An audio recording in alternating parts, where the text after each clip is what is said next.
Watch a busy gas station for 10 minutes and you will assume it is printing money. 10 pumps running, cars queuing, dollars flowing.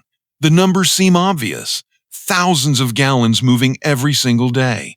And yet the fuel is nearly an afterthought to the person who actually owns the place.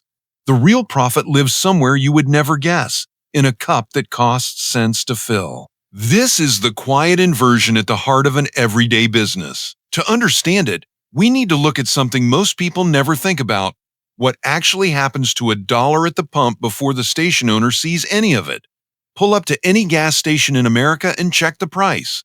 Let us say it is $4 per gallon. That number looks straightforward. It is not. That $4 is a stack of claims, and the station owner is last in line. The single biggest piece goes somewhere most drivers never think about: crude oil, the raw material that eventually becomes gasoline. Typically takes up around 60 cents of every dollar at the pump. That number shifts with oil markets, but at ordinary price levels, crude alone claims the majority of what you hand over before anyone refines, moves, or sells a drop. Then comes refining, turning crude into usable gasoline, and distribution, getting it from the refinery to the station's underground tanks. That is another meaningful chunk. Add in the brand marketer's cut if it is a branded station. Now add taxes. The federal government charges 18.4 cents per gallon on gasoline. That has not changed since 1993. But states add their own on top. Some states add another 20 or 30 cents. Others go much further. In states like California, when you stack the state excise tax, the sales tax, and environmental compliance costs on top of the federal rate, the combined tax load on a single gallon can push past 80 cents. Different states, different math, but everywhere you look, a significant share of the pump price was never the station's to keep. Then there is one more cut that does not show up on any price sign: credit card fees. Most people pay for gas with a card. Interchange fees on fuel transactions run roughly 1.5% to 3.5% of the transaction. On a $50 fill-up, that can be $1 or more gone before the station nets anything. And because gas purchases heavily favor rewards cards, the ones with the highest interchange rates, fuel retail gets hit harder by card fees than almost any other category. After crude, refining, distribution, taxes, and card fees, the station operator's gross margin on a gallon of fuel runs somewhere around 30 to 40 cents in a typical market. And after allocating the station's own overhead, the staff, the utilities, the equipment maintenance, the insurance, the net margin on a gallon of gasoline is roughly 10 to 15 cents.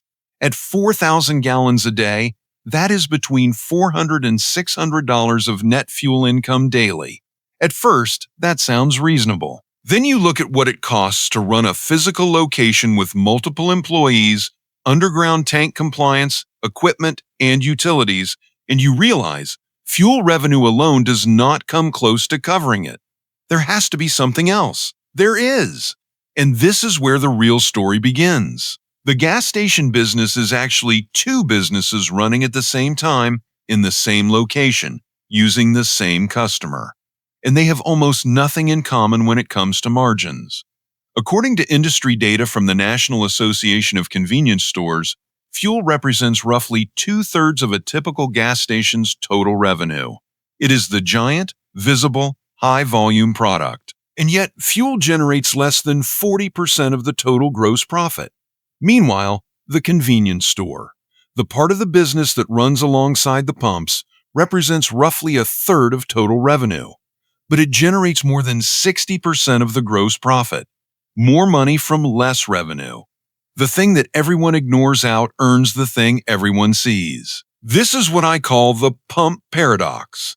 The visible product, the one with the giant price sign, the one filling the parking lot, the one every customer came for, is the loss-leading traffic driver. The incidental purchase, the thing you grab almost without thinking on the way back to your car, is the profit engine. And nothing makes this clearer than a single cup of coffee. A self-serve coffee at a gas station costs the owner somewhere around 20 to 25 cents to produce. That is the beans, the cup, The lid, the sleeve, the machine depreciation amortized across thousands of cups. It retails for $3, $4, sometimes $5 depending on the market and the program. The gross margin on that one cup is above 90%. Now do the math against the fuel. Filling up a 12-gallon tank at $4 a gallon is a $48 transaction. The station nets roughly 10 to 15 cents on each of those gallons. Call it $1.50 to $2 for the whole fill-up. That one cup of coffee at a $2 retail with 90+% margin out-earns the entire fuel transaction that just happened at the pump. This is not a rounding error. It is a structural reality of the business model. The convenience store's other categories tell the same story at lower margins but still in a completely different neighborhood from fuel. Snacks and packaged items run gross margins of 50% or more. Where operators invest in a prepared food program, fresh sandwiches, hot items, rotating daily offerings, those margins run 50 to 60% gross as well. Coffee is the highest, but the in-store product mix is consistently outperforming fuel across every category. Which raises an obvious question. If the money is in the store, why does any of this require owning a gas station at all? The answer is in the infrastructure and the liability it carries. To enter the gas station business, you are not just buying a retail location. You are buying an underground fuel system.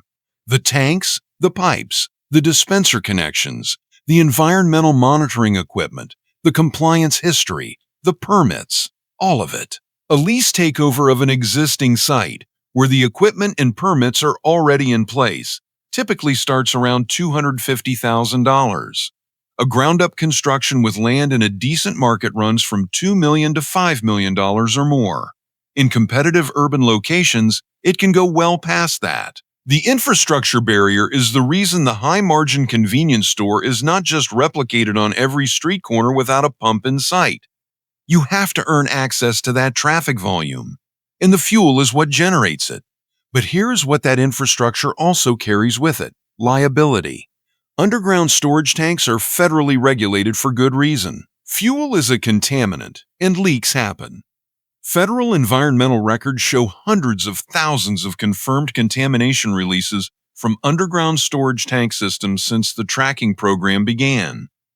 More than 500,000 documented cases across the country. The average cleanup per site runs around $150,000 in EPA estimates. At complex sites with groundwater involvement or proximity to sensitive areas, that number can go into the millions. A contamination event at a marginal station does not just create an unexpected expense. It can end the business entirely. And because the pump paradox means fuel margins are already thin, there is no cushion. The store margin is not just the profit center. It is the buffer, the thing that makes the rest of the operation survivable when the unexpected arrives. Which is why the operators who build genuinely profitable gas stations think about two things above everything else. The first is location. A gas station's ceiling, the maximum it can ever earn, is set by the site, not the owner.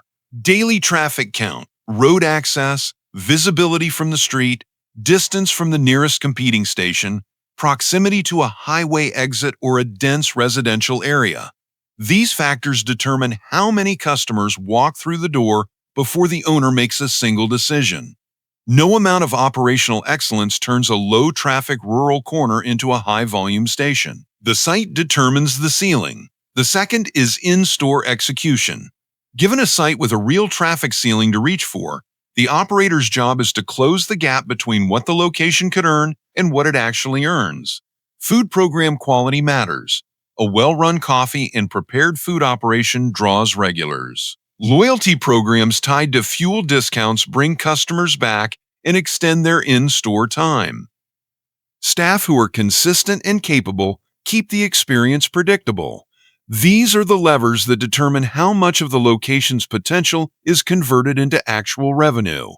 To make this tangible, a reasonably well-located station running roughly $460,000 in monthly revenue from both fuel volume and in-store sales might net around $10,000 to $11,000 per month after fuel costs. in-store cost of goods, labor, utilities, lease, and overhead. That is an illustrative calculation from industry benchmarks, not a guarantee. Actual numbers vary significantly by market, lease terms, and operator quality. But the structure is consistent. It is the store, not the pump, that makes the math work. The operators who figured this out did not change what they were selling at the pump. They changed what they were building beside it. The busiest and most profitable stations in the country are, functionally, food and convenience retailers. The fuel brings in the traffic. The store captures the margin. The pump is the advertisement. The coffee is the business. This is the pump paradox played out in full. The visible thing, the giant canopy, the price sign, the queuing cars, is not the business. It is the condition under which the real business operates. The product no one notices is the one generating the profit. And once you see it here, you start to see the same structure elsewhere. The razor is priced low so the blades can be priced high. The printer is nearly given away so the ink can carry the margin. The game console is sold at cost so the software licenses can generate the return. In each case, the visible product is the door. The invisible product is the room. One question this video does not answer: what happens when the door changes? As more vehicles go electric, the fuel volume that fills a station's parking lot and generates the in-store traffic, that may shift in ways that matter. What the convenience store economics look like in a world with meaningfully less fuel demand is a different set of numbers and a different conversation. For now, the next time you pull up to a pump, notice the coffee. That cup you almost did not buy, the one that cost the owner 20 cents to fill. That is the business you are actually standing inside.